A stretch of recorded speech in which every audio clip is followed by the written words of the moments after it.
ये हमारा कितना है, 2 input 4 bit multiplexer. This is also known as quadruple, quadruple 2 to 1 line multiplexer. Quadruple क्यों बोल रहे हैं, क्योंकि मेरे पास 4 हैं। ये आप देख रहे हो कि ये एक तरीके से 4 2x1 हमने यहाँ पे लगाए हुए हैं। इसका इंडिविजुअल वाला डायग्राम है वो मैंने लास्ट क्लास में बताया था आपको, जो सिर्फ सिंगल बिट 2x1 मल्टीप्लेक्सर होता है, उसका डायग्राम लास्ट क्लास में बताया था। अब कोई भी आईसी अगर आप यूज करते हो तो उस पर एक इनेबल सिग्नल प्रोवाइड किया जाता है। इनेबल सिग्नल का मतलब क्या होता है, यहाँ पे इनेबल का मतलब है एक तरीके से इसको स्विच ऑन, जब इनेबल सिग्नल अवेलेबल होगा। अगर मैं इसकी ट्रूथ टेबल बनाऊं, यहाँ एक्सप्रेशन तो लिख रखा है, लेकिन मैं अगर ट्रूथ टेबल बनाऊं यहाँ पे, तो ट्रूथ टेबल में क्या है, हमको ये पता है कि जो सिलेक्ट, अब ये हमारा जनरल डायग्राम है। This is the general diagram for के इनपुट एम बिट मल्टीप्लेक्सर।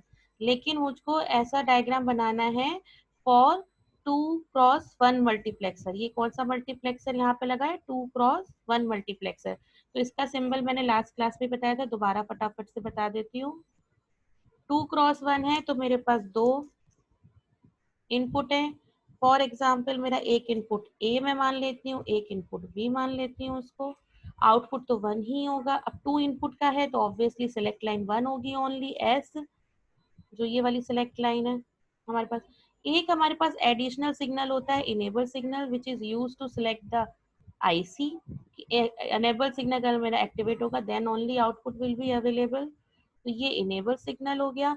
लेकिन ये 4 बिट है, मतलब क्वाड्रपल है, तो यहाँ पे क्या करना पड़ेगा, ये ऐसी ए सच लाइंस कितनी आ रही होंगी, 4 आ रही होंगी, क्योंकि ये 4 ए कह दीजिए, यहाँ पे जेड लिख रखा है तो जेड भी लिख सकते हैं हम आउटपुट के लिए। ऐसे जेड कितने आउटपुट आ रहे होंगे, 4, क्योंकि 4 इसके अंदर। अब इसका एक्सपेंडेड डायग्राम बताया था ना, कि इसका मतलब है कि यहाँ पे 4 1 2 3 और 4 2x1 लगे हुए हैं सारे, ये 2x1 के 4 लगे हुए हैं सच। और सबका एक एक आउटपुट है, तो टोटल जेड हमारे कितने हो जाएंगे, इसको मैं Z0 से लेके Z3 तक मान लेती हूँ। इसको हम लोग कुछ भी लेबलिंग दे सकते हैं। यहाँ पे हमने फर्स्ट इनपुट के लिए x0 और नेक्स्ट इनपुट के लिए x1 लेबलिंग ली है। तो ये मेरा हो गया पहले वाले के लिए x0 और x1। अगर मैं इसका 0 नंबर दे देती हूँ, इसको 1 नंबर दे देती हूँ, ऐसे करके नंबर मैंने मान लिया कि 4 लगे हुए हैं। उसके बाद नेक्स्ट वाला जो मेरा मल्टीप्लेक्सर है, उसका ये x0 हो गया, ये x1 हो गया। इसको आप x मान लो a और b की जगह, क्योंकि सेम नोटेशन यूज कर लेते हैं। x0 x1 हो गया। इन द सिमिलर वे तीसरे वाले के लिए ये x0 है, तो ये 2 ही इनपुट, लेकिन ऐसे हमारे पास कितने लगे हुए हैं मल्टीप्लेक्सर, 4 लगे हुए हैं, x0 x1। तो ये 4 हो गए। इस डायग्राम में सिलेक्ट लाइन क्या होगी, सिलेक्ट लाइन हमारी कॉमन होगी, सबकी अलग अलग ना होके सिलेक्ट लाइन जो है हमारी वो कॉमन है। तो यहाँ पे हमारे पास क्या है, क्योंकि हमारा ये 2x1 का मल्टीप्लेक्सर है, तो हम इसका ऑलरेडी डिटेल डायग्राम पढ़ चुके हैं। 2x1 का क्या होता है, मेरे पास सिलेक्ट इनपुट होता है 1। सिलेक्ट इनपुट मेरे पास यहाँ पे 2 तरीके से आ रहा है, यहाँ पे डायरेक्ट एस आ रहा है इस लाइन पे, यहाँ पे एस बार आ रहा है। तो लास्ट क्लास में हमने सिर्फ 2x1 का सिंगल बिट का डायग्राम पढ़ा था, इसको एक्सपेंड कर दिया है। बस यहाँ पे एक एडिशनल सिग्नल अगर इनेबल आ गया है तो इससे कंफ्यूज होने की रिक्वायरमेंट नहीं है।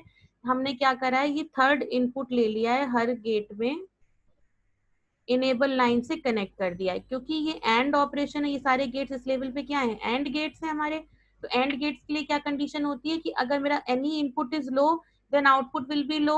मीन्स अगर मेरा किसी कारण से इनेबल 0 हो जाता है, तो अगर मैं इसकी ट्रूथ टेबल लिखूं इनेबल के साथ, ये इनेबल हो गया, this is S is the select signal and this is the output Z का मेरा Z0 Z1 Z2 Z3 किस पे डिपेंड करेगा कि मल्टीप्लेक्सर पे क्या इनपुट है। तो यहाँ पे क्या कंडीशन होती है, अगर मेरा इनेबल 0 है और सिलेक्ट इनपुट उस टाइम पे कुछ भी है, 0 हो या 1 हो, तो कोई भी मेरा यहाँ पे इनपुट सिलेक्ट नहीं होगा, बिकॉज इनेबल जीरो होने के कारण सारे इनपुट हमारे जीरो हो गए, तो आउटपुट क्या हो जाएंगे, all zeros, output will B zero, कोई आउटपुट अवेलेबल नहीं होगा।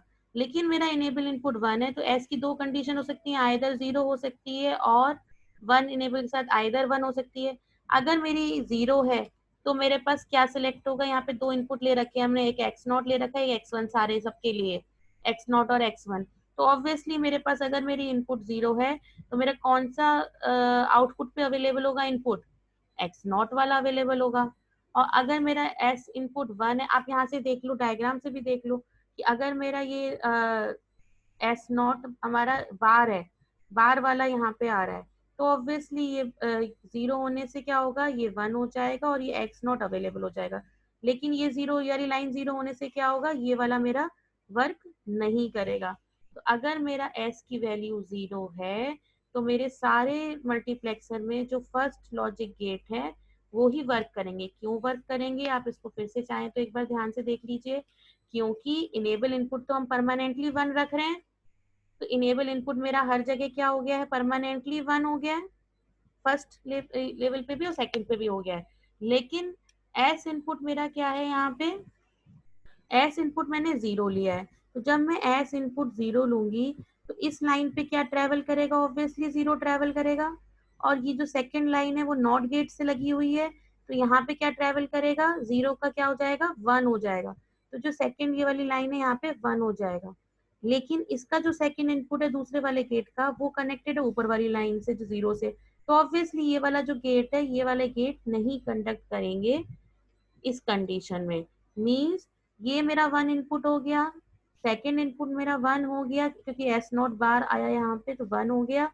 तो जो भी आउटपुट अवेलेबल होगा वो क्या होगा, जो भी एक्स नॉट है वो यहाँ ट्रेवल कर जाएगा। इन द सिमिलर वे यहाँ पे भी मेरा ये कंडक्ट कर गया है, तो जो भी एक्स नॉट इनपुट है ये मेरा यहाँ पे पहुंच ट्रेवल करके पहुंच जाएगा सब सारे उस पे, सारे मल्टीप्लेक्सर्स के आउटपुट पे 4 बिट में। नेक्स्ट यहाँ पे क्या है, सिमिलर वे में जो हमने डिस्कस करा है, किसके लिए, जीरो के लिए करा है discuss, we can discuss for one also. तो अब मैं इसको वन होगा अगर मेरा ये, तो मेरे पास इनेबल सिग्नल तो मुझे अभी क्या लेना पड़ेगा, इनेबल सिग्नल क्या लेना पड़ेगा मुझे, इनेबल तो मुझे वन ही रखना पड़ेगा तभी कंडक्शन होगा। और अगर मेरा यहाँ पे क्या वन है, सिलेक्ट इनपुट वन है, तो ऊपर वाली लाइन पे मुझे क्या अवेलेबल होगा, वन सिग्नल अवेलेबल होगा। नीचे इन्वर्टेड वाली लाइन पे क्या अवेलेबल हो जाएगा, जीरो। तो जो जो इनपुट जीरो लाइन से कनेक्ट है, ये कनेक्ट है, तो ऑब्वियसली ये वर्क नहीं करेगा। ये वाला किससे कनेक्ट है, इससे कनेक्ट है, तो वन वाला कनेक्ट है, इधर भी तो वन आ ही रहा है परमानेंटली इनेबल पे, तो ऑब्वियसली मेरा ये वाला गेट कंडक्ट करेगा और जो भी एक्स वन में ट्रेवल कर रहा है वो यहाँ आउटपुट लाइन पे अवेलेबल होगा। इन द सिमिलर वे जो रिमेनिंग हमारे मल्टीप्लेक्सर्स है उसमें फर्स्ट वाले एंड गेट्स कंडक्ट नहीं करेंगे, अगर कंडक्ट करेंगे तो सिर्फ सेकंड वाले एंड गेट्स कंडक्ट करेंगे। और ये जो है ये इसको डेटा रूटिंग के लिए काम आता है ना, डेटा राउटिंग कहते हैं हम लोग मल्टीप्लेक्सर, कि जो इनपुट पे डेटा है उसको राउट करके आउटपुट पे ले जाएगा। और मल्टीपल इनपुट में से कौन सा आउटपुट पे ले जाएगा, that will be controlled by select input. Now clear.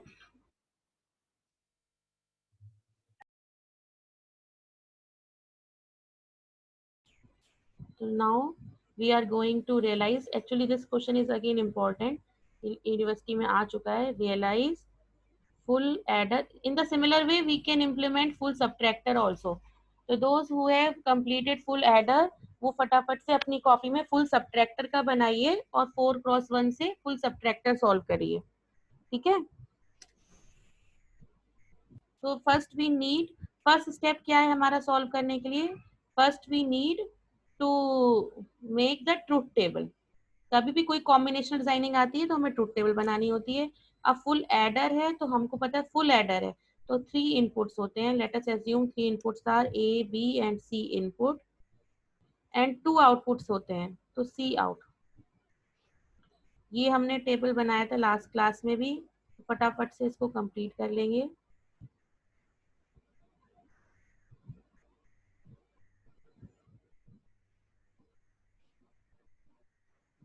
Okay output हमें पता है एडर है, तो ऑल 3 0 ऐड होंगे तो 0 0 1 0 सम आएगा, 0 कैरी 1 0 0 1 1 प्लस 1 इज 1 0 होता है ना, तो 0 सम हो गया, 1 कैरी हो गया। नेक्स्ट इज 1 0 अगेन, अगेन ये 0 सम हो गया, 1 कैरी हो गया। अगेन 0 1 प्लस 1 इज 1 0 हो जाता है, तो 0 सम बिट हो जाती है, कैरी 1 बिट हो जाती है। 1 1 1 क्या होता है, 1 1 होता है, ये हमको पता है यहाँ पे। तो अगर मैं इसको सिंपली मिन टर्म्स की फॉर्म में लिखूं, मिन टर्म्स आप लोगों ने डिजिटल में देखा होगा, तो ये क्या कहलाता है, 0 1 2 3 4 5 6 एंड 7, इसका जो डेसिमल रिप्रेजेंटेशन है वो हो गया। तो सम का एक्सप्रेशन क्या आ जाएगा, जहाँ पे सम हमारा हाई है, कहाँ का हाई है सम, 1 2 4 7, जहाँ पे हमारा सम हाई है 1 2 4 एंड 7। कैरी आउटपुट का जो है, कहाँ का हाई है carry, 3 5 6 7, summation of 3 5 6 and 7 in terms of min term हमने लिख लिया। तो स्टेप 1 हो गया हमारा। और हमारा क्वेश्चन था realize full adder using cross 4 cross 1। अगर सिंपल 8 क्रॉस 1 होता तो सिंपल था, हम इन वाली मिन टर्म्स को बस हाई कनेक्ट कर देते, रिमेनिंग वाले इनपुट्स को हम जीरो कनेक्ट कर देते। बट 4 क्रॉस 1 है, तो we need to draw the implementation table, जो हमने डिजिटल में पढ़ी थी। इम्प्लीमेंटेशन टेबल हम क्या करेंगे, हमको पता है कि 4 क्रॉस 1 जो मल्टीप्लेक्सर होता है उसमें 4 इनपुट होते हैं, 1 2 3 4, 2 सेलेक्ट लाइंस होती हैं एंड 1 आउटपुट होता है। अब हमें 3 सेलेक्ट लाइन में देना था एबीसी इनपुट, तो हमने फॉर एग्जांपल, हम किसी को भी यूज कर सकते हैं एज अ सेलेक्ट इनपुट, हमने सेलेक्ट लाइन सी इन को यूज कर लिया एज इनपुट लाइन। हम ए को भी यूज कर सकते थे, बी को भी यूज कर सकते थे। तो एक कंडीशन सी की आती है सी बार मतलब 0, एक कंडीशन आती है सी की 1 मतलब सी, और 4 possible inputs are available, these 4 I naught I one I two I three, इसको मान रहे हैं I naught I one I two I three. तो मैंने लास्ट क्लास में बताया था कि depending on which input we are using, अब जैसे ये है 0 फिर 0 फिर 1, तो ये हमारा ऐसे आ रहा है। अगर मैं इसको लेती बी को इनपुट लेती, तो मेरे दोनों बी बार कब होते, 0 और 1 पे दोनों बी बार होते, तो मेरा 0 1 2 3 ऐसे आता। तो ये चीज हमें ध्यान में रखनी है कि हम किसको सिलेक्ट करें। तो जनरली एमएसबी को ले लेंगे, तो वो ऑल्टरनेट ऐसे ही आएगा, कितने भी इनपुट का होगा वो हम लॉजिकली डिजिटल में बहुत डिटेल में ऑलरेडी पढ़ चुके हैं इम्प्लीमेंटेशन टेबल। नेक्स्ट स्टेप क्या होगा, नेक्स्ट स्टेप इज, ये मैं सम के लिए बना रही हूँ, अगर इम्प्लीमेंटेशन सम बिट के लिए आउटपुट के लिए, सम है 1 2 4 7 पे, तो 1 जो हमारी मिन टर्म्स अवेलेबल है एक्सप्रेशन में, that min term will be marked by circle. अब मैं क्या लिखूंगी, अगर ये मेरा circle in front of direct term आ रहा है, तो यहाँ पे मैं क्या नोट डाउन करूंगी, डायरेक्ट टर्म लिखूंगी। अगर मेरा ये बार के टर्म में आ रहा है, तो यहाँ क्या आ जाएगा, सी बार आ जाएगा, सी बार। अगर मेरे दोनों सर्कल होते हैं तो क्या आता है, यहाँ पे लॉजिक 1 आता है। अगर मेरे दोनों नॉट सर्कल्ड होते हैं तो लॉजिक 0 आता है।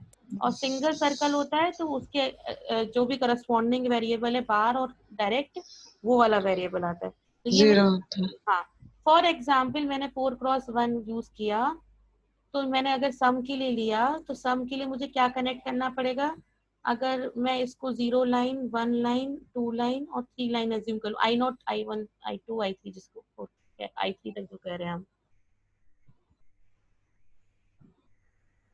तो यहाँ पे हमारे पास क्या कनेक्ट करेंगे, सी सी बार एंड सी। लेकिन मेरे पास यहाँ पे एक कंडीशन और आ रही है, यहाँ पे हमारे पास क्या है, दो आउटपुट चाहिए, एक कैरी आउट के लिए भी चाहिए सिमिलर वे में। तो कैरी आउट के लिए तो हम यहाँ पे कौन सा यूज कर लेंगे, 2 बिट मल्टीप्लेक्सर यूज कर लेंगे, मीन जिसके पास 2 इनबिल्ट होते हैं 4 क्रॉस 1। एक हम कैरी आउटपुट के लिए ले लेंगे, सी आउट के लिए ले लेंगे। तो यहाँ पे मेरे पास ये ए और बी जो इनपुट्स थे वो यहाँ अप्लाई कर दे। तो मेरे पास 4 इनपुट्स तो अवेलेबल हो गए फर्स्ट वाले मल्टीप्लेक्सर के लिए, जिससे हमने सम ले लिया, और 4 इनपुट्स मेरे पास अवेलेबल होंगे दूसरे मल्टीप्लेक्सर के लिए। तो in the similar way we will draw the implementation table for C out as well, और बट जो भी हमारा यहाँ पे whatever values will get, we will connect to input of the C. तो यहाँ पे क्या हो जाएगा 0 1 2 3 4 5 6 एंड 7। सर्कल कर लेंगे। क्या सर्कल करेंगे अब हम? यहाँ पे क्या था मेरा? मिन टर्म्स क्या थी? 3 5 6 7। 3 5 6 7। तो यहाँ मेरे पास क्या हो जाएगा? देखो दोनों सर्कल हो गए तो 1, दोनों 0 हो गए तो 0 लॉजिक। ये मेरा C और C, तो ये मेरा हो जाएगा 0 C C and 1। This is the final implementation of full adder using 2-bit 4x1 multiplexer। 2-bit क्यों रियलाइज करना पड़ा? क्योंकि हमारे पास 2 आउटपुट थे। In the similar way, we can implement any Boolean function, any combinational circuit using multiplex। Yes, मेरी disconnect हो गई थी क्लास उस टाइम पे, तो मेरा कंप्लीट हो गया है टॉपिक। स्टूडेंट्स फटाफट से इसको कंप्लीट कर लेना, और रिमेनिंग स्टूडेंट जिन्होंने अब आज सॉल्व कर लिया है फुल सब्ट्रैक्टर, उनकी कॉपी में फुल सब्ट्रैक्टर रहेगा, और जिन्होंने फुल एडर मेरे बताने पे सॉल्व किया है वो लोग फुल सब्ट्रैक्टर भी सॉल्व करेंगे। ठीक है, इस चीज को ध्यान रखिएगा, फुल सब्ट्रैक्टर भी आप लोग सॉल्व करेंगे जिनको मैंने फुल एडर आज बताया है। तो कॉपी में फुल सब्ट्रैक्टर तक हमारे पास होना चाहिए।